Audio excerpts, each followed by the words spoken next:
Shalom jemaat Tuhan, senang sekali boleh berjumpa kembali di dalam ibadah tengah minggu yang kami selenggarakan setiap hari Rabu jam 1 siang.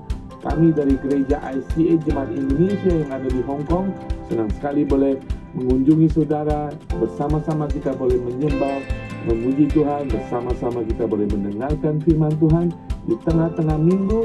Apapun kegiatan, apapun aktivitas saudara, mungkin saudara sedang bekerja ataupun saudara sedang istirahat, makan siang dan sebagainya, mari 1 jam ini kita bersama-sama ingin menerima berkat Tuhan, ingin mengalami hadirat Tuhan. Dan saya percaya di dalam hadirat Tuhan kita akan diberi kekuatan, di tengah hadirat kuasanya ada mukjizat Tuhan terjadi. Haleluya saudara sekalian. Kita hidup oleh karena anugerah Tuhan, dan kita boleh hidup seterusnya juga karena kemurahan daripada Tuhan. Mari hari ini saudara, apapun suasana hati saudara, apapun apa yang saudara alami hari-hari ini, masih di awal tahun 2024, kita ingin sekali lagi right away, langsung kita masuk ke dalam hadirat Tuhan, langsung kita terus bergantung kepada Tuhan di awal tahun ini. Langsung kita mau inginkan, rindukan Tuhan dalam setiap segi kehidupan kita. Setiap apapun yang akan kita hadapi, tantangan, sukacita, bahkan dalam segala permasalahan kehidupan kita mau Tuhan ada di sana. Hanya melalui kuasanya, di dalam firman-Nya, di dalam tangan kasih-Nya, kita akan bertahan dalam kehidupan di dunia ini sampai pada hari Tuhan. Nah saudara sekalian, saya mendoakan, saya menginginkan agar Tuhan selalu beserta saudara dalam setiap kehidupan saudara. Sudah tanpa panjang lebar lagi, mari kita akan berdoa, semua kita akan memuji Tuhan. Saudara, mari kita siapkan hati kita dengan hati yang sukacita, dengan hati yang tulus, dengan hati untuk menyembah Tuhan dan Juru Selamat kita, Yesus Kristus. Bapa di surga, kami akan datang Tuhan. Kami percaya Tuhan, Engkau lebih rindu lagi terhadap setiap kami, setiap jemaat-Mu dimanapun mereka berada di tengah-tengah kehidupan kami. Kami ingin menyembah, memuliakan Engkau Tuhan. Tuhan hadir di tengah-tengah aktivitas kami, hadir di tengah-tengah hati dan roh kami. Kiranya kami boleh memuji Engkau, memuliakan Engkau di dalam roh dan kebenaran, dan kami akan menerima berkat firman-Mu, kuasa firman-Mu, kasih di dalam firman-Mu, di dalam nama Tuhan Yesus. Haleluya, amin. Sudah, mari kita menyembah Tuhan. Kita akan memuji Tuhan bersama-sama. Mari kita masuk hadirat Tuhan dengan hati yang penuh ucapan syukur. Amin saudara. Haleluya.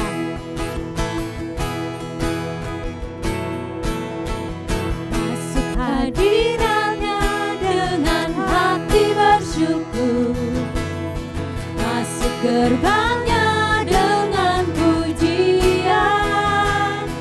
Bermazmurlah bagi Dia, nyanyikan nyanyian baru. Bersukacita sekarang menyembah Dia. Masuk hadirat-Nya dengan hati bersyukur. Masuk gerbang-Nya dengan pujian.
Tiba saatnya kita akan mendengar kebenaran firman Tuhan. Sebelum kita mendengar kebenaran firman Tuhan, mari kita akan angkat satu pujian yang berkata, kasih Tuhan sungguh mulia dalam hidup kita. Terima kasih Yesus. Terima kasih Tuhan.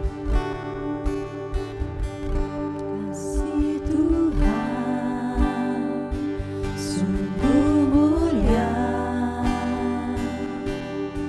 tulus dan sempurna mengasihiku. Pengorbanan di Kalvari sungguh berharga, kau tebus dosaku. Terpujilah Tuhan Yesus, ditinggikan di atas pujian. Oh, dari dalam lubuk hatiku, ku sujud dan berterima kasih.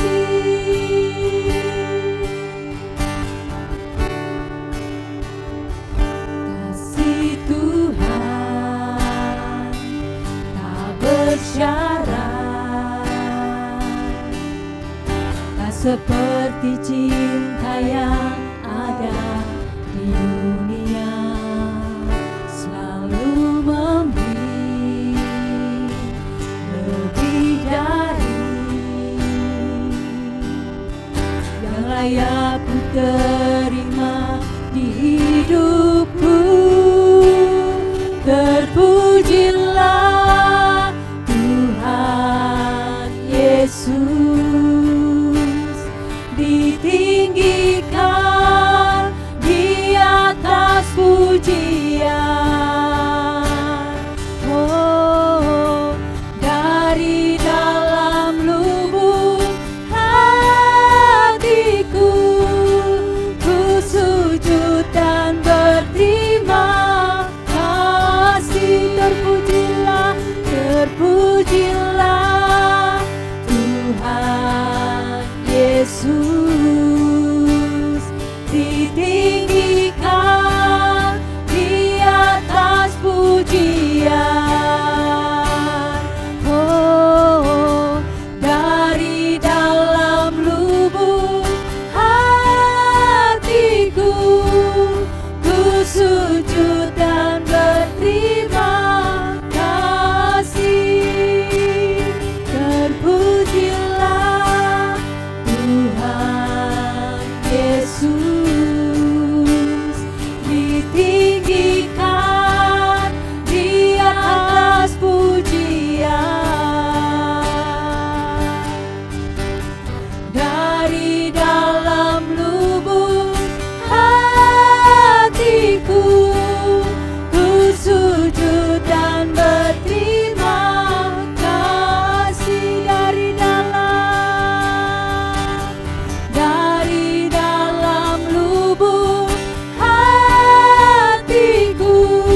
Haleluya, saya percaya kita sudah diberkati, disegarkan, bahkan saya sungguh percaya kita dipulihkan ketika kita menyembah Tuhan di dalam hadirat Tuhan.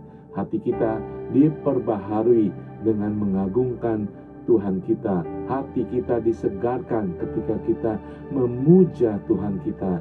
Hati kita dipulihkan ketika kuasa hadirat Tuhan datang dalam kehidupan kita. Itulah saudara, ketika Yesus memberikan perintah buat kita menyembah Tuhan di dalam roh kita dan kebenarannya, yaitu menyembah dengan benar, dengan takut akan Dia, dengan gentar akan kebesarannya, dengan tahu bahwa siapakah Dia dan siapa kita ini. Haleluya, saudara, kita semua anak Allah, memasuki tahun 2024. Tentunya kita sudah siap-siap dan kita mempersiapkan diri kita. Nah, saudara sekalian, minggu lalu kita berbicara bagaimana kita harus memiliki resolusi rohani yang kristiani dalam kehidupan kita. Kita baik memiliki resolusi dalam kehidupan fisik, mental kita, secara moral. Tetapi resolusi yang benar adalah resolusi di dalam firman Tuhan. Dan saya percaya saudara mengambil keputusan dengan berdasarkan Kolose 3, Rasul Paulus mengajarkan untuk kita untuk memutuskan berkomitmen kembali kepada Tuhan. Hanya di dalam resolusi sesuai dengan firman Tuhan akan membawa perbaikan, pemulihan dalam kehidupan kita di tahun 2024. Haleluya, saudara sekalian. Saya ingin memberikan renungan dengan judul pengharapan kita di dalam Tuhan. Di awal tahun ini kita kembalikan lagi pengharapan kita hanya di dalam Tuhan saja. Maksudnya apa, saudara? Di dalam Tuhan maksudnya kepada Tuhan dan kemudian berjalan bersama dengan Tuhan. Itulah pengharapan kita yang harus kita miliki di tahun 2024 ini. Banyak sekali, saudara. Di tahun 2023 kita mulai dengan pengharapan di dalam Tuhan, tetapi akhirnya kita berharap pada dunia, kita berharap dengan kekuatan diri kita sendiri, dan kita tidak hidup pengharapan di dalam Tuhan. Dan ketika kita mengalami kegagalan, kita datang berharap kepada Tuhan. Ya, Tuhan mengasihi kita. Alangkah baiknya sudah dimulai tahun 2024 ini tidak hanya hidup berpengharapan kepada Tuhan, tetapi hidup di dalam pengharapan di dalam Tuhan. Haleluya, saudara sekalian. Saudara sekalian, saya ingin memberikan sedikit laporan tentang survei kehidupan manusia. Dari tahun, ada badan survei di Amerika yang terkenal, Gallup namanya, atau Gallup namanya. Dia mengadakan hasil surveinya dari tahun 1990 sampai 2018, survei di Amerika. Saudara, kehidupan Amerika, orang-orang di sana, kehidupan moral mereka, kehidupan sehari-hari mereka tidak bertambah baik. Kesedihan, keputusasaan bertambah 50%. Berarti berlipat ganda orang semakin tidak puas dalam hidupnya, tidak mencapai tujuan hidupnya. Mereka semakin mengalami kesusahan dalam keluarga, dalam kehidupan sehari-hari. Mereka putus asa, mengalami kemunduran dalam kehidupan mereka. Ini survei sebelum COVID, sebelum pandemi. Saudara sekalian, dan kemudian ada survei secara internasional tahun 2021. Ditanyakan antara, kalau nilai 1 sampai 10, 10 berarti hidup yang puas, hidup yang satisfied dalam pengharapan mereka. Tetapi ketika mereka memberikan nilai 0, berarti kehidupan mereka sungguh-sungguh di bawah pengharapan, kehidupan yang sangat-sangat rendah. Dan kemudian survei itu membuktikan bahwa ketidakpuasan dalam kehidupan mereka berlipat ganda pada tahun 2021 ketika pandemi baru hampir selesai itu. Saudara, pandemi membuat orang putus asa. Pandemi membuat orang kehilangan asa dan pengharapan. Banyak sekali kita tahu di negara Jepang, banyak kaum muda mereka ketika mereka kehilangan asa mereka, putus asa, tidak ada pengharapan, mereka juga kehilangan hidup mereka. Saudara sekalian, saudara dan saya, hari ini kita belajar Untuk tahun 2024 kita jangan sampai kehilangan asa, karena Allah lah sumber pengharapan kita. Tidak hanya Dia memberi pengharapan itu kepada kita, tetapi Dia ingin hidup bersama kita sehingga pengharapan kita tidak pernah sirna. Selalu akan ada pengharapan di dalam Tuhan, sekalipun hidup ini susah, hidup ini bermasalah. Pengharapan, asa kita di dalam Tuhan tetap ada, karena Tuhan ada dalam kehidupan kita. Nah, saudara sekalian, apa itu pengharapan? Saudara ingat ada satu lagu, pengharapanku hanya Yesus saja. Ya saudara sekalian, di dalam salib Tuhan ada pengharapan. Karena di dalam salib Tuhan sudah menjadikan kita anak Allah. Anak Allah, bukan lagi budak, bukan lagi di luar daripada kerajaan Allah. Di dalam kerajaan Allah menjadi anak Allah, dikasihi Tuhan. Sekalipun dalam kehidupan kita tentunya tidak selalu mulus-mulus saja, tetapi selalu kita menjadi anak Allah di dalam kerajaan Allah. Amin saudara. Harapan adalah antisipasi akan sesuatu hasil di masa yang akan datang. Semuanya mengharapkan sesuatu yang baik di masa depan. Usaha saya baik, kesehatan saya baik, pelayanan saya baik, dunia usaha akan berhasil. Hitungan-hitungan kita selalu menginginkan hasil untung yang baik. Saudara sekalian, itulah harapan. Tetapi harapan di dalam Tuhan adalah pengharapan di dalam keyakinan kehidupan kita secara total hanya di dalam Yesus. Kita letakkan pengharapan kita di dalam kebaikan, kemurahan, kekayaan Kristus, sehingga pada waktu yang sulit sekalipun kita berserah kepada Tuhan. Kita tahu ada berkat Tuhan dalam kehidupan kita. Waktunya terserah Tuhan, kasihnya terserah pada Tuhan, tetapi pengharapan di dalam Tuhan adalah pengharapan yang diletakkan pada kuasa, karunia, dan kekayaan daripada Tuhan. Haleluya.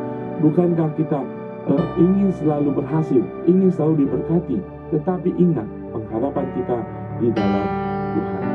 Jadi pengharapan orang percaya adalah pengharapan yang tidak kabur, bukan mudah-mudahan, bukan berdasarkan luck, keberuntungan, tetapi yakin pengharapan katakan bahwa Allah itu setia, bahwa Allah itu mengasihi saudara dan saya. Amin saudara. Banyak firman Tuhan menjanjikan bahwa Dia adalah Immanuel. Apapun yang terjadi, Dia tetap Immanuel, dan kasihnya tidak bisa memisahkan kita. Amin saudara. Itulah pengharapan kita, bukan pengharapan yang mudah-mudahan, pengharapan yang tidak meyakinkan. Pengharapan di dalam Tuhan adalah pengharapan yang sangat meyakinkan. Amin. Dan pengharapan kita orang percaya tidak hanya di dunia ini saudara.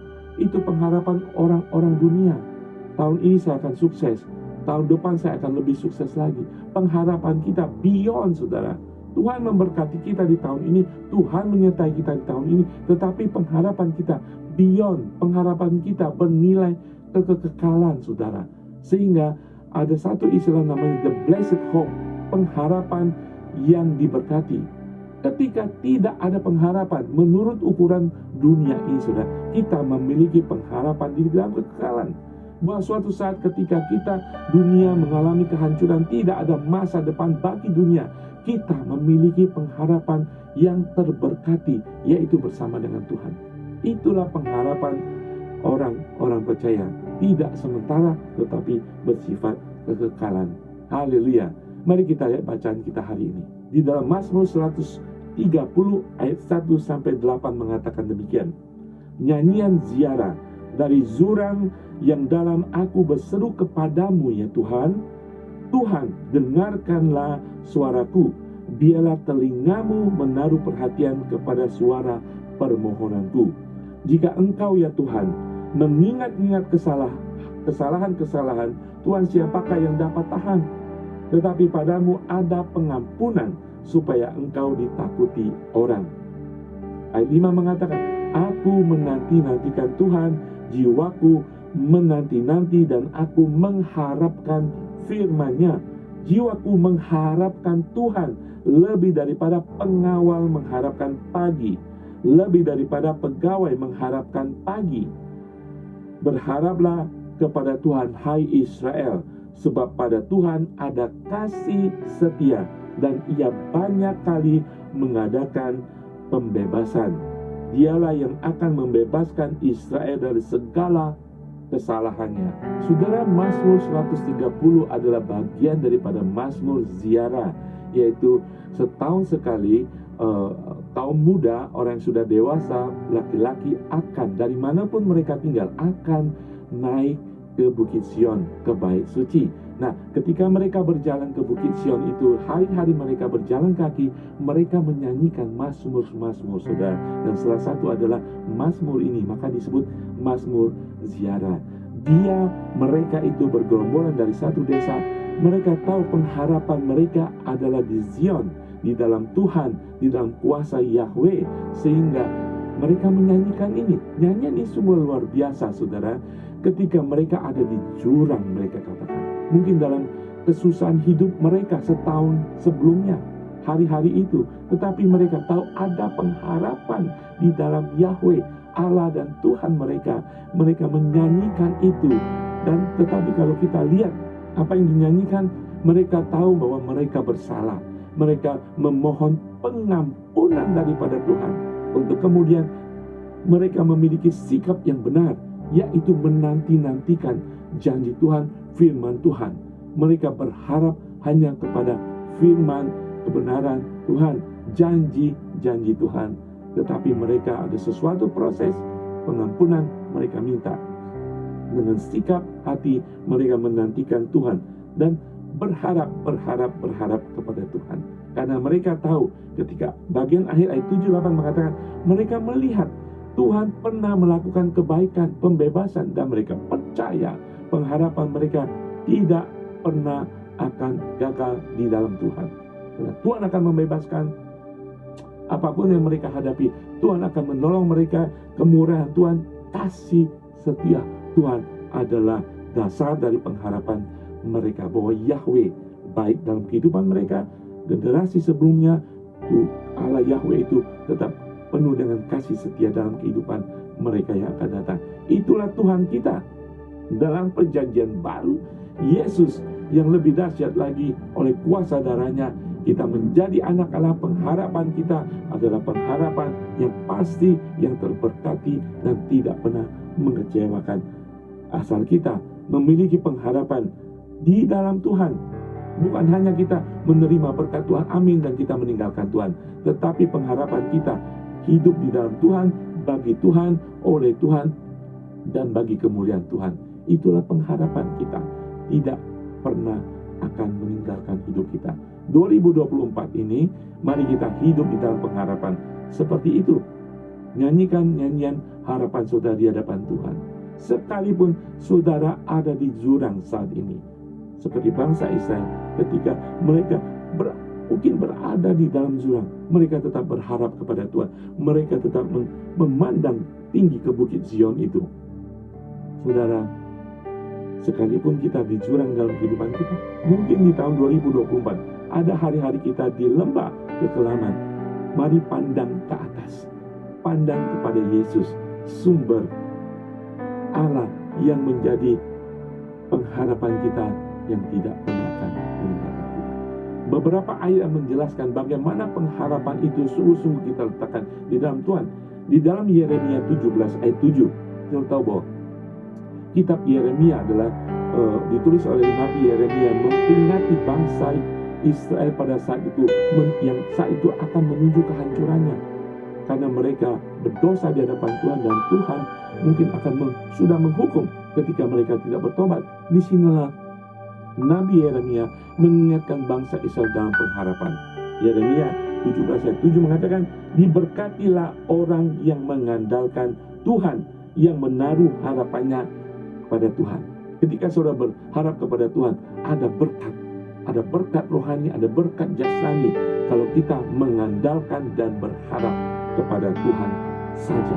Mazmur 71 ayat 5 mengatakan, sebab Engkaulah harapanku ya Tuhan, kepercayaanku sejak masa muda ya Allah.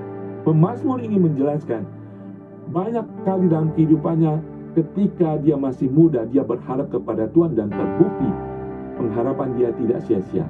Demikian dalam kehidupan kita orang percaya. Betapa sering kalau kita menoleh ke belakang, ketika kita mungkin karena kesalahan kita jatuh dalam jurang, kita berjalan dalam lembah kekelaman, dan kita tetap berharap kepada Tuhan. Dan harapan itu membawa kita melewati hari-hari di mana kita melewati lembah itu. Berharap kepada Tuhan, belajar bahwa Tuhan tidak pernah meninggalkan kita. Haleluya. Di dalam Mazmur 119 ayat ke-147 mengatakan, pagi-pagi buta aku bangun dan berteriak minta tolong. Aku berharap kepada firman-Mu. Ayat berikutnya mengatakan, aku bangun mendahului waktu jaga malam untuk merenungkan janji-Mu. Mari kita seperti pemazmur, saudara, setiap pagi. Artinya apa? Pagi-pagi buta. Artinya ketika aku bangun, sebelum kita melakukan banyak hal, sebelum kita melakukan banyak aktivitas, sebelum kita melakukan rencana-rencana kita, lihat, renungkan firman Tuhan, janji-janji firman Tuhan. Dia akan menyertai kita. Janjinya adalah janji yang memberkati kita. Dan ketika kita menghadapi permasalahan, kita bisa tahu bahwa janji Tuhan mengikuti kita. Dan harapan itu tidak sirna. Saudara sekalian, tidak enak ketika kita kehilangan asa. Tidak enak ketika kita kehilangan harapan. Saudara, mari kita belajar untuk tidak sampai kehilangan asa atau harapan itu. Manusia mungkin bisa tidak makan 40 hari lamanya, seperti halnya Tuhan Yesus. Dia berdoa, berpuasa, tidak makan 40 harinya lamanya. Mungkin manusia bisa tidak minum untuk 8 jam. Untuk 4 menit mungkin dikatakan orang tidak perlu udara. Dia bisa bertahan tanpa bernafas 4 menit. Tetapi saudara, berapa lama saudara bisa bertahan tanpa ada harapan? Pertama kita belajar apakah harapan itu. Saudara, harapan, apakah harapan itu? Harapan ada yang benar, ada yang palsu. Betul saudara ya? Waktu kita masih kecil, mungkin ketika orang tua kita, bapak kita, ayah kita menjanjikan akan memberikan sesuatu, permen misalnya, mainan misalnya, ketika dia sudah gajian. Tapi mungkin karena satu dan lain hal itu tidak terjadi. Kita yang tidak mengerti masih kecil itu, apa yang terjadi dengan orang tua, keadaan keuangan dan masalahnya, kita memandangnya sebagai janji palsu. Tuh kita mengatakan papa memberikan pengharapan yang palsu, ya kan? Nah saudara, di dalam Tuhan pengharapan adalah pengharapan yang benar. Manusia sampai saat ini masih memberikan pengharapan yang palsu. Ya mungkin majikan kita, atasan kita, mungkin orang-orang yang kita kasih kadang-kadang memberikan pengharapan yang palsu. Bahkan mungkin kita sendiri memberikan pengharapan yang tidak benar ataupun yang palsu kepada orang-orang yang kita kasih. Tetapi di dalam Tuhan pengharapan kita selalu pengharapan yang benar. Kenapa saudara? Firman Tuhan mengatakan bahwa di dalam Efesus 2 ayat 12 mengatakan bahwa waktu itu kamu tanpa Kristus, tidak termasuk keluarga Israel dan tidak mendapat bagian dalam ketentuan-ketentuan yang dijanjikan, tanpa pengharapan dan tanpa Allah di dalam dunia. Bagi orang dunia, pengharapan mereka tanpa dasar. Mereka berharap hanya sesuai dengan kekuatan mereka. Mereka berharap atau tergantung kepada orang lain yang belum tentu bisa menjamin harapan mereka. Kalau saudara baca di dalam Amsal 13, menyatakan bahwa harapan palsu bagi orang bodoh akan berakhir di dalam kepahitan. Saudara sekalian, betapa sering kita mendengar perkataan orang ya, ataupun janji-janji, ataupun mengajak kita untuk berharap kepada ini dan itu, ya kan? Oke, ada bisnis begini kita berharap dan ujung-ujungnya bodong, ya kan? Bisnis, investasi dan semuanya kita berharap begitu dahsyat, hitungan-hitungan kita mendatangkan sukacita. Tetapi pengharapan kita yang tidak pasti atau yang palsu membuat kita seperti orang bodoh. Firman Tuhan mengatakan seperti orang bodoh, berharap kepada dunia dan ujungnya adalah masalah, kesedihan, dan akhirnya kepahitan. Kadang-kadang kita menghadapi orang dunia, pengharapannya berdasarkan hoki, keberuntungan. Tanpa hikmat dan pengetahuan yang benar tentang firman Tuhan, itulah pengharapan orang-orang bodoh. Saudara sekalian, Tuhan tidak mau kita memiliki pengharapan seperti pengharapan orang bodoh. Tetapi Tuhan ingin kita mengetahui bahwa ada harapan yang benar, yaitu fokus kepada Tuhan. Harapan dalam Allah, ada pengharapan yang yakin akan kemurahan Tuhan, kebaikan Tuhan. Bukankah firman Tuhan mengatakan, Bapa kita yang baik memberikan pemberian yang baik. Dan tentunya pemberian-pemberian yang benar untuk kita nikmati dalam kehidupan kita. Contoh seperti Bapak tadi ya, yang tidak memenuhi kewajibannya. Kita mengatakan Bapak memberikan pengharapan yang palsu. Saudara, ada satu contoh lagi. Seorang bapak merencanakan untuk memancing di sungai esok harinya. Dia mempersiapkan semuanya dan semuanya. Sebelum tidur, dia memeluk anaknya. Dan mematikan lampu untuk tidur. Tapi sebelum anak itu tidur, anak itu mengatakan, Bapak, terima kasih untuk hari esok. Nah, itulah sikap kita. Karena kita yakin Bapak kita sedang mempersiapkan untuk hari esok. Bapa kita yang baik mempersiapkan segala berkat jasmani, berkat rohani, berkat talenta, berkat anugerah bagi kita untuk hari esok. Sikap kita yang percaya, harapan yang benar di dalam Tuhan, kita akan mengatakan, Bapa, terima kasih untuk hari esok. Bapa, terima kasih untuk bulan depan. Bapa di surga, terima kasih untuk tahun ini. Itulah sikap yang benar, bahwa kita tahu ada harapan yang tidak palsu tetapi benar dari Bapa di surga. 1 Petrus 1 ayat 21 mengatakan, oleh Dialah kamu percaya kepada Allah yang telah membangkitkan Dia dari antara orang mati, yang telah memuliakannya, sehingga imanmu dan pengharapanmu tertuju kepada Allah. Sebagai anak Allah, iman, pengharapan kita tertuju kepada Allah karena kita sudah diselamatkan. Ketika kita hidup sebagai orang yang belum percaya, kita hidup tanpa pengharapan, saudara. Bagaimana kita tahu kita akan ke surga? Bagaimana kita tahu bahwa kita dilindungi, diberkati? Tanpa iman. Ketika kita memiliki iman, percaya kepada Yesus sebagai Tuhan dan Juru Selamat, kita menjadi orang beriman dan pengharapan kita selalu harus kita tujukan kepada Kristus. Roma 8 ayat 24 mengatakan lebih lanjut lagi, sebab kita, saudara dan saya, diselamatkan dalam pengharapan. Tetapi pengharapan yang dilihat bukan pengharapan lagi, sebab bagaimana orang masih mengharapkan apa yang dilihatnya. Ayat 25 mengatakan, tetapi jika kita mengharapkan apa yang tidak kita lihat, kita menantikan dengan tekun. Oh haleluya, itulah pengharapan yang ditujukan kepada Allah, yaitu pengharapan yang benar. Kita menantikan dengan penantian yang pasti, kita mengharapkan dengan pengharapan yang pasti, karena penantian kita, tujuan pengharapan kita adalah kepada Tuhan Allah yang benar, Allah yang berkuasa, Allah yang mengendalikan dunia dan hidup kita. Haleluya. Saudara mungkin berkata, oh tahun ini mungkin diprediksi orang dunia, oh dunia semakin jatuh, ekonomi semakin menurun, ya kan? Kita menjadi takut dan khawatir, dan kita tidak memiliki dasar untuk berharap lagi. Karena yang kita lihat, yang diprediksi manusia membuat kita takut, dan kita tidak memiliki pengharapan di dalam Tuhan, menjadi kabur. Sudah sekalian, kita berkata, oh tidak ada lagi dasar untuk berharap. Perhatikan apa yang terjadi dalam kehidupan Abraham dan Sarah. Ketika di usia tua mereka, ketika mereka sudah bagi Abraham mungkin sudah tidak memiliki benih, bagi Sarah mungkin kandungannya sudah tertutup karena sudah lewat usia produksi untuk melahirkan anak. Apa dasar berharap lagi? Apa dasar berharap bahwa Tuhan pernah berfirman, keturunanmu akan memberkati bangsa-bangsa, keturunanmu akan sebanyak seperti pasir di pantai, di laut. Apa dasar untuk berharap? Tidak ada, saudara.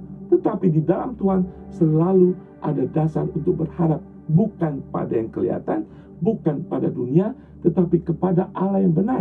Sehingga pengharapan kita bukan pengharapan yang palsu, tetapi pengharapan yang benar di dalam Kristus. Di dalam Roma 4 ayat 18 mengatakan tentang iman daripada Sarah dan Abraham. Dikatakan, sebab sekalipun tidak ada dasar untuk berharap, namun Abraham berharap juga dan percaya bahwa ia akan menjadi bapa banyak bangsa, menurut yang telah difirmankan, demikian banyaknya nanti keturunanmu, firman Tuhan. Pengharapan yang benar adalah pengharapan yang tertuju kepada Tuhan. Pengharapan yang benar adalah dasarnya adalah firman dan kebenaran Tuhan itu sendiri. Kebenaran firman Tuhan akan menjamin, menjadi dasar, menjadi tujuan kita berharap kepada Tuhan. Haleluya. Saya berdoa, saudara dan saya, tahun ini kita tidak memiliki pengharapan yang palsu, yang hanya tertuju pada ramalan manusia, tertuju pada manusia, tertuju dengan kekuatan kita, tetapi tertuju kepada Tuhan dan janji-janji firman-Nya. Sehingga pengharapan kita tidak terombang-ambing. Pengharapan kita tidak seperti layangan dihembus oleh angin ke kiri ke kanan, tetapi tetap kepada Tuhan. Saudara, kita sudah belajar apakah harapan itu. Yang kedua, kita belajar mengapa berharap kepada Tuhan. Memasuki tahun 2024, saudara, harapan itulah satu-satunya di dalam Tuhan yang harus kita miliki. Sehingga apapun kehidupan kita, apapun halangan jalan kehidupan kita, pengharapan kita di dalam Tuhan tetap solid. Tuhan yang memberikan pengharapan itu. Tuhan hidup di dalam kita dalam kehidupan pengharapan itu. Nah, saudara sekalian, mengapa kita berharap kepada Tuhan? Kita akan melihat beberapa hal mengapa kita berharap kepada Tuhan. Saya buka dengan satu cerita, saudara sekalian. Satu saat di gereja di Amerika, Washington DC, ibu kota Amerika, di mana Presiden Roosevelt selalu hadir di dalam gereja itu. Nah, ini adalah malam Natal, ada ibadah Christmas Eve. Nah, ada seorang jemaat telepon kepada pastor. Pastor, apakah Presiden akan menghadiri ibadah malam Natal hari ini? Pastor yang gembala sidang yang menjawab telepon itu mengatakan, oh, saya tidak tahu jadwal daripada Presiden. Saya tidak tahu apakah dia akan datang. Tapi saya bisa memastikan bahwa dia datang atau tidak datang, ibadah akan berlangsung. Dia datang atau tidak datang, hadirat Tuhan akan ada. Tuhan akan datang di dalam ibadah ini. Dan saya yakin ketika Tuhan datang, Tuhan akan memberkati. Ketika Tuhan datang, Tuhan akan memberikan damai sejahtera. Ketika Tuhan datang dalam ibadah, Tuhan akan melepaskan dan memulihkan hidup manusia. Dan saya yakin Presiden datang tidak datang, tapi saya tahu Tuhan akan datang dalam ibadah. Ketika Tuhan pasti datang dalam kehidupan saudara, saudara akan merasa aman. Betul? Saudara akan merasa dikawal oleh kuasa yang maha tinggi sebagai anak Allah. Saudara, mengapa kita berharap kepada Tuhan? Karena Tuhan selalu ada dalam kehidupan kita. Tetapi pertama kita belajar mengapa kita harus berharap kepada Tuhan. Karena kita diperintahkan untuk berharap kepada Tuhan. Mazmur 131 ayat 3 mengatakan, berharaplah kepada Tuhan, hai Israel, dari sekarang sampai selama-lamanya. Berharaplah. Dalam Mazmur 103 ayat 7 mengatakan, berharaplah kepada Tuhan, hai Israel, sebab pada Tuhan ada kasih setia dan ia banyak kali mengadakan pembebasan. Berharap kepada Tuhan. Mengapa? Karena ini diperintahkan kepada kita sebagai orang percaya, sebagai anak Allah. Amin. Saudara sekalian, mari kita ingat firman Tuhan ini justru mendatangkan kebaikan dalam kehidupan kita. Diperintahkan Tuhan untuk kita berharaplah kepada Tuhan. Di dalam kitab Ibrani 10 ayat 23 mengatakan, marilah kita teguh berpegang pada pengakuan tentang pengharapan kita, sebab ia yang menjanjikannya setia. Dan marilah kita saling memperhatikan supaya kita saling mendorong dalam kasih di dalam pekerjaan baik. Mengapa kita berharap kepada Tuhan?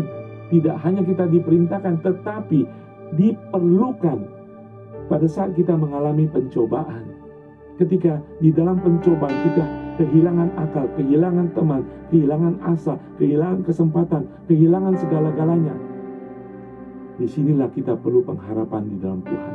Mazmur 42 ayat 6 mengatakan, jiwaku tertekan dalam diriku, sebab itu aku teringat kepadamu dari tanah sungai Yordan dan pegunungan Hermon, dari gunung Mizar, samudra raya, berpanggil-panggilan dengan deru air terjunmu, segala gelora dan gelombangmu bergulung meliputi aku.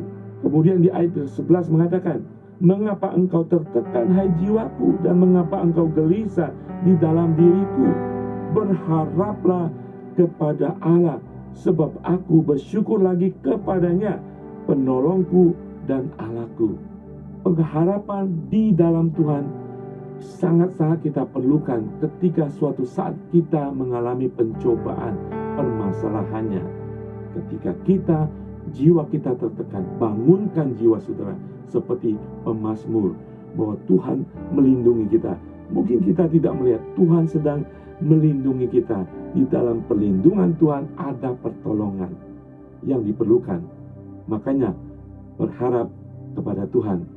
Suatu saat kita memerlukan ketika terjadi pencobaan, pergumulan dalam kehidupan kita.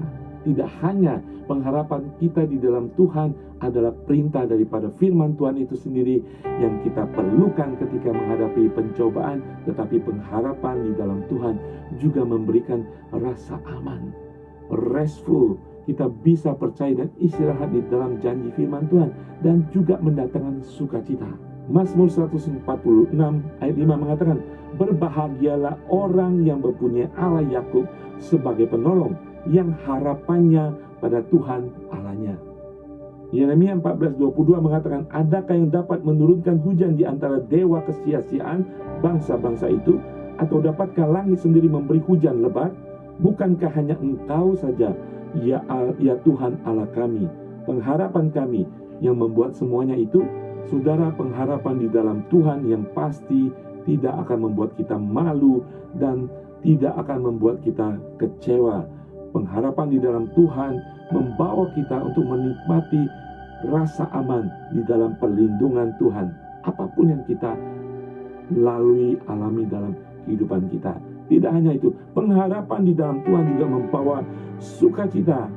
Roma 15:13 mengatakan, semoga Allah sumber pengharapan memenuhi kamu dengan segala sukacita dan damai sejahtera dalam iman kamu, supaya oleh kekuatan Roh Kudus kamu berlimpah-limpah dalam pengharapan. Berlimpah-limpah dalam pengharapan mendatangkan sukacita dan damai sejahtera, karena ada pengharapan daripada Tuhan yang tidak pernah mengecewakan kita semuanya. Haleluya. Ayat yang sangat terkenal di dalam Yeremia 29 ayat 11 mengatakan, sebab aku ini mengetahui rancangan-rancangan apa yang ada padaku mengenai kamu. Demikian firman Tuhan, yaitu rancangan damai sejahtera dan bukan rancangan kecelakaan, untuk memberikan kepadamu hari depan yang penuh harapan. Jadi berharaplah kepada Tuhan. Mengapa? Karena ini adalah perintah Tuhan. Karena di dalam pengharapan kita kepada Tuhan, kita mampu melalui hari-hari atau masa-masa pencobaan di dalam kehidupan kita. Dan pengharapan di dalam Tuhan selalu, ketika kita harus melalui lembah kekelaman itu, selalu akan dilindungi kehidupan kita. Kita akan merasa aman. Sementara kita bersusah dalam kehidupan kita, kita akan tetap dipelihara sukacita dan damai sejahtera sekalipun kita berada di jurang kehidupan kita. Karena saudara memiliki gembala agung yang tongkat dan gadanya adalah perlindungan dan penghiburan. Itulah harapan orang percaya. Kita sudah belajar apa itu harapan, dan kemudian mengapa kita berharap kepada Tuhan. Ketika kita belajar apa yang terjadi kalau kita berharap kepada Tuhan. Saudara, di tahun 2024, ketika saudara berharap di dalam Tuhan, saudara akan menjalani hidup di dalam Tuhan, dan tidak hanya saudara tidak akan pernah kecewa, dipenuhi dengan damai sejahtera, tetapi saudara akan menghasilkan hidup yang sungguh-sungguh benar di hadapan Tuhan, dan kemudian tidak hanya bagi saudara, keluarga saudara, dan bagi banyak orang. Harapan di dalam Tuhan akan menghasilkan banyak perubahan dalam kehidupan kita. Salah satunya adalah kehidupan yang lebih efektif sebagai pribadi dan akan menjadi saksi bagi banyak orang. Di dalam kitab Roma pasal kelima ayat 3 mengatakan, dan bukan hanya itu saja, kita malah bermegah juga dalam kesengsaraan kita, karena kita tahu bahwa kesengsaraan itu menimbulkan ketekunan, dan ketekunan menimbulkan tahan uji, dan tahan uji menimbulkan pengharapan. Dan pengharapan tidak mengecewakan, karena kasih Allah telah dicurahkan di dalam hati kita oleh Roh Kudus yang telah dikaruniakan kepada kita.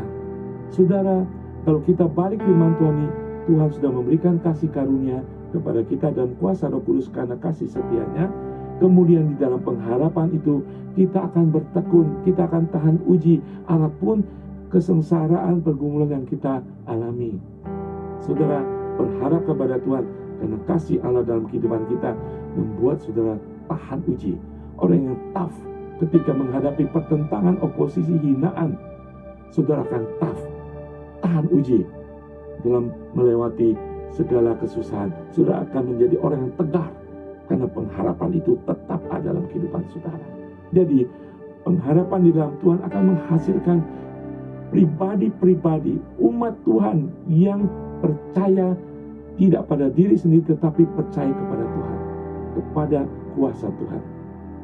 Menghasilkan umat Tuhan yang tough, tidak hanya bagi diri sendiri tapi bagi keluarga dan jemaat Tuhan dimanapun saudara berada. 1 Petrus 3 ayat 15 mengatakan, tetapi kuduskanlah Kristus di dalam hatimu sebagai Tuhan. Inilah dasarnya. Dan siap sedialah pada segala waktu untuk memberikan pertanggungan jawab kepada tiap-tiap orang yang meminta pertanggungan jawab dari kamu tentang pengharapan yang ada padamu, tetapi haruslah dengan lemah lembut dan hormat. Saudara, inilah hasil daripada ketika kita sungguh-sungguh berharap di dalam Tuhan. Tidak hanya insan atau pribadi kita diubahkan menjadi orang Kristen yang tidak cengeng, yang selalu tegar dalam apapun yang dihadapi, karena kita percaya Tuhan beserta kita. Dan kemudian kita diperhadapkan untuk mempertanggungjawabkan pengharapan kita. Sudah saya percaya ketika kita hidup di dalam pengharapan Tuhan, kita akan bisa mempertanggungjawabkan pengharapan iman kita. Tidak hanya hidup sehari-hari, pergumulan dalam kehidupan sehari-hari, tetapi juga pengharapan kita di dalam keselamatan hidup kita. Kita bisa pertanggungjawabkan. Dan tidak hanya itu, kita bisa memberikan pengharapan kepada orang lain. Kita bisa menjadi saksi yang efektif akan pengharapan kita di dalam Tuhan. Saudara, saya ingin menutup dengan satu cerita, saudara. Di Afrika Selatan, di kota Johannesburg, di satu bagian daripada sudut kota itu, di satu compound atau kompleks missionary, di salah satu dindingnya ada satu tembok kecil warna putih, dan di situ ada pintu kecil dituliskan pintu harapan. Ketika orang membuka pintu kecil itu, itulah tempat di mana orang meletakkan bayi-bayi yang tidak diinginkan oleh orang tuanya. Ketika bayi itu ditaruhkan di situ, orang-orang di dalam kompleks itu, para misionari, akan mengambil bayi itu dan memelihara bayi itu atau menyalurkan bayi itu kepada orang yang membutuhkan. Dan bayi-bayi itu akhirnya akan hidup dan tumbuh dewasa memiliki kehidupan, saudara. Sebelumnya, sebelum ada pintu pengharapan ini, ketika bayi-bayi itu lahir dan tidak diinginkan orang tuanya, mereka meletakkan di jalan dan akhirnya bayi itu mati dalam beberapa minggu atau sebulan. Tetapi oleh pintu pengharapan itu, ada harapan hidup bagi para bayi yang tidak diinginkan. Saudara, sebagai umat Tuhan, kita juga harus bisa tidak hanya teguh dalam pengharapan kita, tapi kita juga harus memberikan pintu-pintu pengharapan dalam kehidupan kita bagi orang-orang yang kehilangan pengharapan, bagi dunia yang kehilangan asa. Saudara adalah agen-agen pengharapan Allah bagi dunia ini. Rasul Paulus, kalau dia kehilangan pengharapan, kehilangan asa, ketika dia membawa Injil, kita tidak ada sampai hari ini. Karena keteguhannya, karena imannya, karena ketahanan ujinya di dalam pengharapan kepada firman Allah, firman Tuhan dibawa sampai ke ujung bumi. Kita masih punya tugas membawa harapan itu, membawa janji-janji firman Tuhan kepada orang yang tidak berpengharapan dalam kehidupannya. Saudara adalah agen-agen itu. Saudara adalah Paulus-Paulus kecil itu. Buka hidup saudara membawa pintu-pintu pengharapan bagi dunia ini. Saudara bisa karena saudara sedang berharap kepada Tuhan yang tidak pernah mengecewakan. Tahun 2024, pengharapan pribadi saudara tetap di dalam Tuhan. Pengharapan hidup saudara tetap membawa kabar baik kepada umat atau orang-orang yang belum percaya kepada Tuhan. Saudara mampu karena Tuhan beserta saudara. Haleluya. Mari kita berdoa. Bapa di surga, kami sudah belajar firman Tuhan akan pengharapan di dalam Engkau Tuhan. Ajar kami Tuhan, kehidupan pribadi kami, kehidupan keluarga kami, kehidupan pekerjaan kami di tahun 2024, kami tidak pernah akan kehilangan asa atau kehilangan harapan, karena harapan kami ada di dalam Tuhan. Tuhan, pengharapan kami di dalam Engkau, karena Engkau ada bagi kami, dan kami hidup di dalam Engkau Tuhan. Dan kami boleh menjadi anak-anak-Mu yang tetap setia, tegar, teguh Tuhan. Kalaupun kami menghadapi permasalahan kehidupan kami, ajar kami tahan uji. Ajar kami apapun pergumulan kami tetap memiliki pengharapan yang daripada Engkau di dalam nama Tuhan Yesus. Permasalahan akan datang, kami tahu Tuhan, Engkau ada bersama kami di sana untuk memelihara pengharapan kami di dalam Engkau. Berkati setiap anak-anak-Mu ketika pergumulan itu datang. Kuatkan setiap kami ketika ujian itu datang. Teguhkan kami untuk kami berjalan dengan kepala tegak dan menghadap Engkau, sumber dari segala-galanya, di dalam nama Tuhan Yesus. Tuhan Yesus berkati. Haleluya. Terima kasih buat kebenaran firman-Mu Tuhan. Biarlah setiap firman yang telah disampaikan oleh hamba-Mu ya Bapa boleh menjadi rema dalam kehidupan kami, sehingga setiap kami jemaat-Mu boleh semakin dikuatkan, boleh semakin diperbaharui, dan kami Tuhan boleh lagi menyenangkan Engkau ya Bapa. Terima kasih Yesus. Terima kasih Tuhan.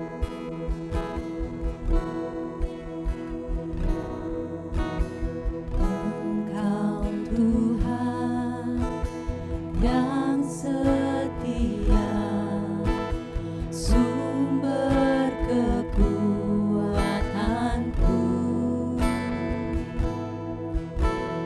Engkau Yesus, Juru Selamatku, harapanku, jawabanku.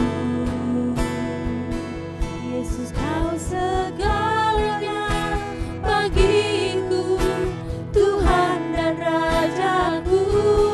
Kasih sayang-Mu melimpah di dalam hidupku.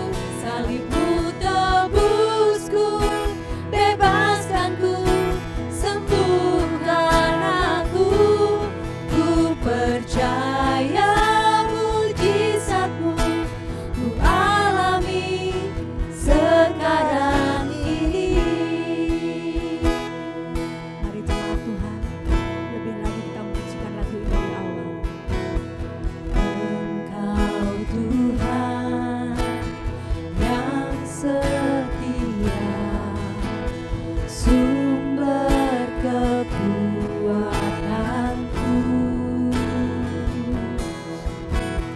Engkau Yesus, Juru Selamatku, harapanku, jawabanku. Oh, Yesus, Kau segalanya bagiku, Tuhan dan Rajaku. Kasih sayang-Mu melimpah di dalam hidupku. Salib-Mu tebusku, bebaskanku, sembuhkan aku. Ku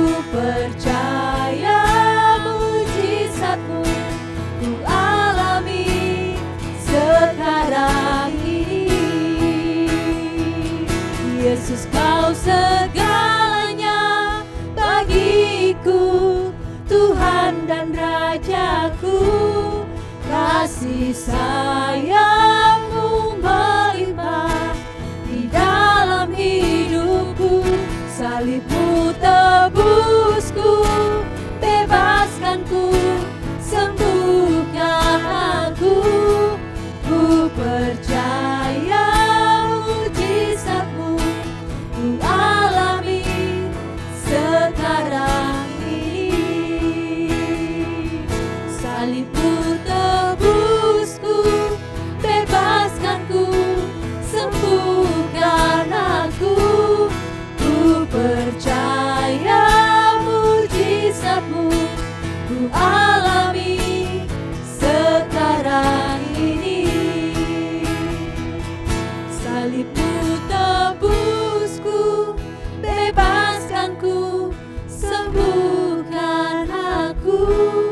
Ku percaya mujizat-Mu ku alami sekarang ini.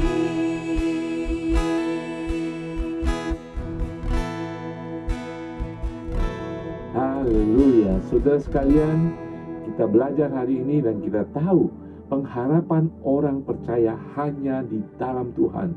Yesus datang untuk memberikan tidak hanya keselamatan yang pasti dalam kehidupan kita, tetapi pengharapan yang pasti.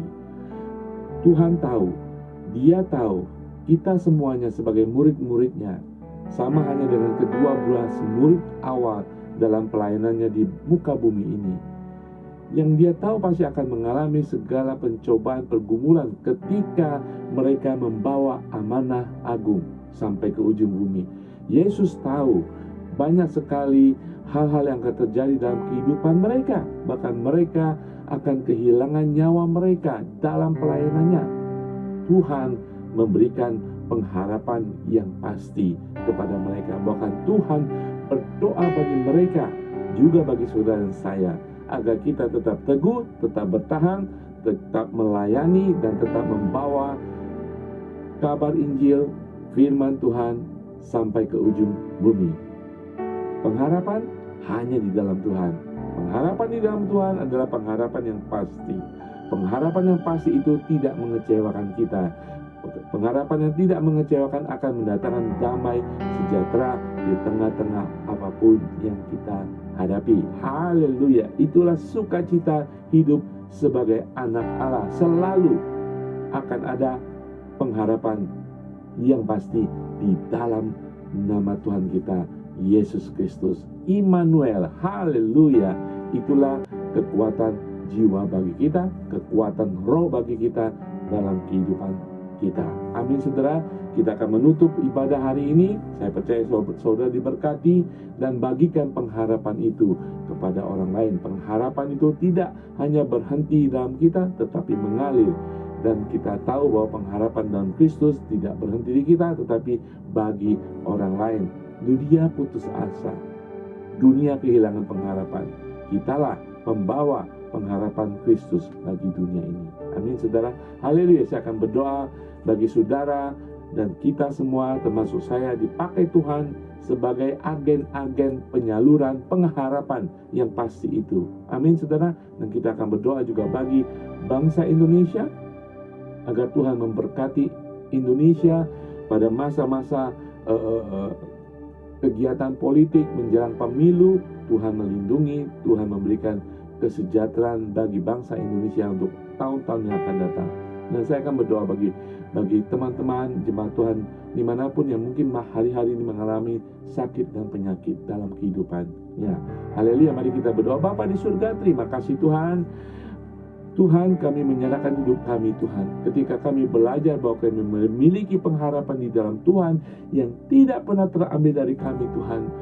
Tuhan, jadikan kami sebagai agen-agen kerajaan surga, duta-duta besar kerajaan surga yang membawa Tuhan hidup kami sebagai contoh kesaksian bahwa kami selalu akan tetap memiliki pengharapan di dalam Engkau, dan membangkitkan keirian hati orang lain akan pengharapan itu.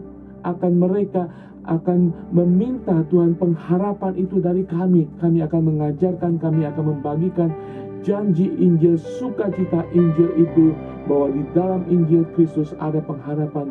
Jadikan kami Tuhan orang yang membawa damai sejahtera. Pengharapan di dalam Kristus adalah pengharapan semata-mata yang memberikan kehidupan, jalan dan kebenaran. Pengharapan di dalam Mesias, Tuhan dan Raja dalam kehidupan kami. Pakai setiap kami Tuhan, ketika kami sendiri putus asa, tanpa harapan, tanpa asa Tuhan, kembalikan kami kepada firman-Mu Tuhan, kembalikan kami kepada Yesus Kristus yang saat ini menjadi perantara kami, yang saat ini juga berdoa bagi kami. Kami akan kuat, teguh di tengah-tengah pergumulan permasalahan kami Tuhan, di dalam nama Tuhan Yesus. Jadikan setiap umat-Mu Tuhan sebagai pembawa-pembawa pengharapan bagi orang-orang sekeliling kami yang putus asa, yang tidak memiliki pengharapan, yang memiliki pengharapan yang semu. Kami ingin memberikan mereka pengharapan yang benar, yang kekal, yaitu pengharapan di dalam Yesus Kristus. Haleluya. Kami akan berhasil karena Engkau adalah sumber pengharapan kami, di dalam nama Tuhan Yesus. Bapa di surga, kami juga berdoa bagi Indonesia, bangsa kami, negara kami, tanah air kami Tuhan. Pada masa-masa saat ini Tuhan, ketika bangsa Indonesia giat dengan kegiatan politik Tuhan, dari seluruh kota sampai ke ujung-ujung desa Tuhan, dari seluruh suku bangsa Tuhan, saat ini Tuhan, kiranya Tuhan mengunjungi, memberkati Indonesia, dan biarlah hadirat-Mu ada di sana Tuhan, sebagai Allah yang berkuasa atas kehidupan bangsa Indonesia Tuhan.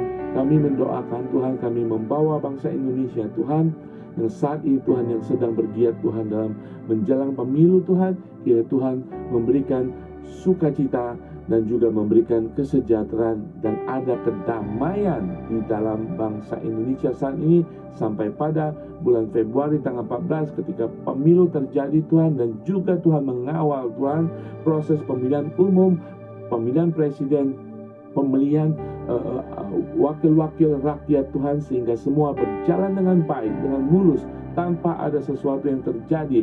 Kiranya Tuhan menghalangi, Tuhan mengusir, menengking Tuhan, di dalam nama Tuhan Yesus, segala usaha-usaha jahat, segala kuasa-kuasa iblis, pihak-pihak yang ingin memecah bangsa Indonesia, pihak-pihak yang mengambil keuntungan Tuhan untuk keuntungan pribadi pada pemilu kali ini, di dalam nama Tuhan Yesus kami patahkan, kami singkirkan di dalam nama Tuhan Yesus. Kiranya proses pemilu Tuhan akan menghasilkan, Tuhan sendiri turut campur tangan, akan memilih pemimpin-pemimpin yang takut akan Engkau, yang membawa kesejahteraan bagi kemuliaan nama-Mu Tuhan. Kiranya mulai tahun ini sampai tahun-tahun yang akan datang, pemimpin-pemimpin akan membawa Indonesia menuju pada kesejahteraan yang merata seluruh bangsa Indonesia, dari ujung Sabang sampai Merauke Tuhan. Kesejahteraan terjadi, pembangunan merata di seluruh pelosok Indonesia Tuhan. Lahirkan, pilih Tuhan pemimpin-pemimpin yang takut akan Tuhan. Haleluya Tuhan. Terima kasih, kami serahkan Indonesia ke dalam tangan-Mu. Terima kasih Bapa di surga. Hamba saya juga ingin berdoa bagi teman-teman yang mungkin hari-hari ini mengalami sakit dan penyakit Tuhan. Tuhan, Kau mengetahui keadaan mereka Tuhan. Bagi mereka yang mengalami sakit dalam tubuhnya, menderita, mungkin hari-hari mereka Tuhan begitu mengalami kesakitan, Tuhan, di dalam nama Tuhan Yesus, bagian tubuh yang sakit Engkau ambil, Engkau angkat Tuhan, gantikan dengan kesembuhan, pemulihan, dan tidak ada rasa sakit lagi. Saudara, letakkan tangan saudara di bagian yang sakit, di dalam nama Tuhan Yesus, sesuai dengan iman mereka Tuhan, angkat semua sakit itu, kesakitan itu, di dalam nama Tuhan Yesus, sirna oleh bilu-bilu darah Tuhan Yesus. Bagi saudara yang mengidap penyakit, menurut dokter, apapun nama penyakit itu, mari saudara perkatakan di dalam nama Tuhan Yesus. Nama yang berkuasa, nama yang menyembuhkan, nama yang memulihkan, nama yang memberikan kesejahteraan dan damai sejahtera itu. Di dalam nama Tuhan Yesus, segala penyakit itu kami angkat, segala apa yang dikatakan dokter itu tidak akan terjadi di dalam nama Tuhan Yesus. Apapun yang terjadi saat ini Tuhan, itu hanya Tuhan perkataan manusia, perkataan iblis, kehendak daripada iblis. Kami tahu Tuhan, kehendak Tuhan adalah kesejahteraan, kesembuhan, keseluruhan, the wholeness Tuhan, shalom Tuhan dalam kehidupan umat-Mu di dalam nama Tuhan Yesus. Di dalam bil-bil Tuhan kami Yesus Kristus, segala penyakit disembuhkan. Haleluya, haleluya. Percaya dengan iman bahwa Yesus sama dulu, sekarang, dan selama-lamanya. Kesembuhan terjadi, naikkan ucapan syukur. Tuhan, kami bersyukur untuk hari ini, ibadah hari ini Tuhan, berkat rohani yang kami terima, berkat kesembuhan yang terjadi, berkat atas Indonesia terjadi. Kami bersyukur Engkaulah Allah Tuhan, sumber pengharapan kami yang tidak pernah mengecewakan umat yang berharap kepadamu Tuhan. Terima kasih Tuhan. Kami akan mengakhiri ibadah hari ini. Saudara, dimanapun saudara berada, mari kita angkat tangan kita akan menerima berkat Tuhan. Tuhan, kami mengangkat tangan kami percaya di dalam nama-Mu Tuhan. Engkau memberkati, Engkau mengurapi, dan Engkau memegang tangan kami Tuhan. Dengan berkat dari surga kami menerima berkat-Mu Tuhan. Tuhan memberkati engkau dan melindungi engkau. Tuhan menyinari engkau dengan wajah-Nya dan memberi engkau kasih karunia. Dan Tuhan menghadapkan wajah-Nya kepadamu dan memberi engkau damai sejahtera. Tuhan, kami serahkan tidak hanya hidup kami, keluarga kami, dan juga teman-teman kami, jemaat Tuhan dimanapun berada, ke dalam tangan-Mu. Di dalam kasih kemurahan-Mu kami akan menerima perlindungan daripada surga, damai sejahtera surgawi, dan kemuliaan, kemurahan, perkenanan daripada Engkau Tuhan dan Juru Selamat kami. Segala hormat dan pujian, segala syukur hanya kepada Engkau Bapa, kepada Engkau Yesus Tuhan dan Juru Selamat kami, dan kepada Allah Roh Kudus, kekasih jiwa kami sekarang sampai selama-lamanya. Haleluya. Kami terima berkat dengan segala ucapan terima kasih di dalam nama Tuhan Yesus. Amin. Saudara sekalian, jadilah berkat dimanapun saudara berada, karena Tuhan sudah memberkati saudara. Haleluya. Sampai jumpa minggu depan di tempat yang sama, di jam yang sama. Amin.